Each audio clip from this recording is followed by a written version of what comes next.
My name is Isabel Ottolini and I'm a PhD candidate here in the northern area of the Alicante province in Spain. And my research is on community initiatives around wildfires. In recent years, this area has seen quite a few recurrent wildfires. There was a big one in 2015 which burned around 2,000 hectares, including what you see here. And then in 2022 there was another wildfire which was even bigger. It burned around 12,000 hectares. Such big wildfires in only 7 years, it's fairly uncommon, and it has impacted the local society quite a lot, and also the ecosystem. In this area, historically there was a lot of both overgrazing and a lot of cutting of the like the local tree species, like a kind of oak. And once that stopped, trees started to grow again here. And because of the wildfires, a lot of the trees they burned. Plus also there has been the abandonment of agricultural areas, so the olive trees and almond trees and such. So these different components together with the wildfires that then happened has led to this landscape becoming much less diverse in terms of biodiversity, and also more vulnerable to not only future wildfires but also droughts as we're experiencing right now. A lot of villages, they have restrictions around water use, and it's creating quite a lot of tensions around who gets to access water for which use or which aim.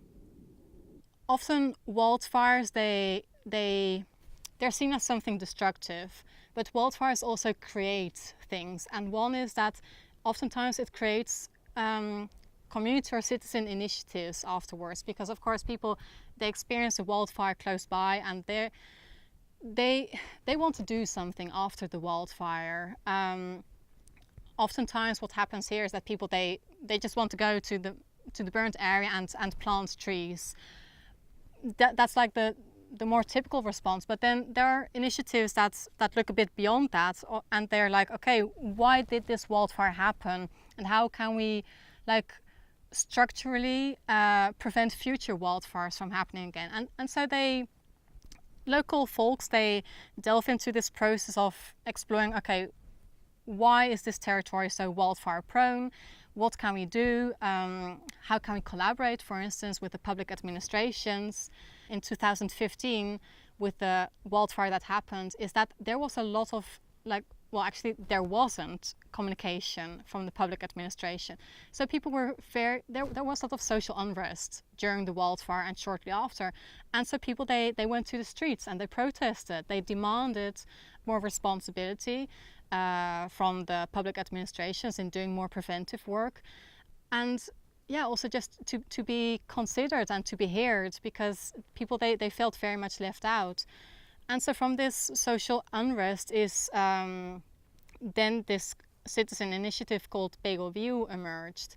And throughout the years they've done a lot of different activities around land stewardship, around creating fire breaks, extensive grazing, environmental education.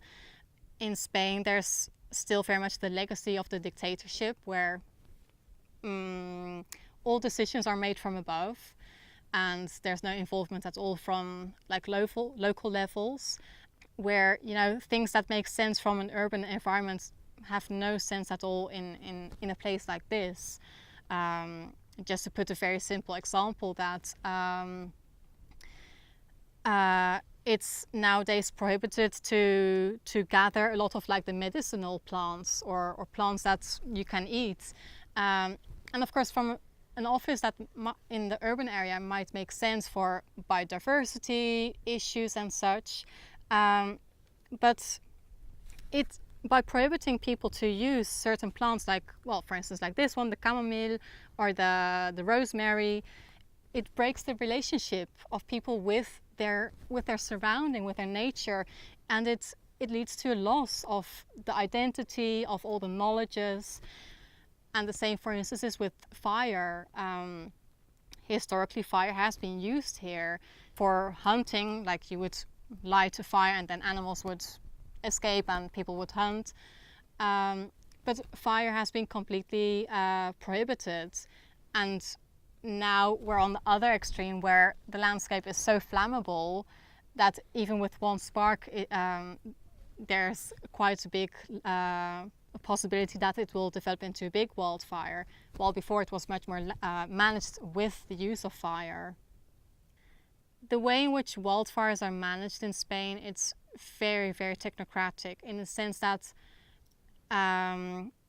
there's a small group of experts, be it scientists, risk managers, policymakers, who take all the decisions.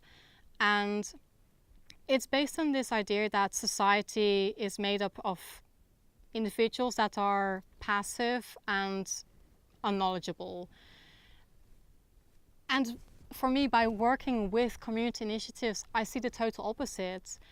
And I think it's really important to shed light on it, and to show that people on a local level, they do know and they do have valuable experiences, and the knowledge of some people is really valued and the knowledge of other people is not valued at all.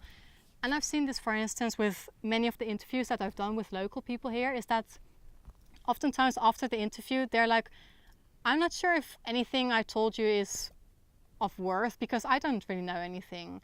And I've heard this so many times that I was like, oh, maybe it's just because people, they've been told that their knowledge is not valuable. And when I meet with those people and they start explaining me so many things, and it's like, well, you know a lot.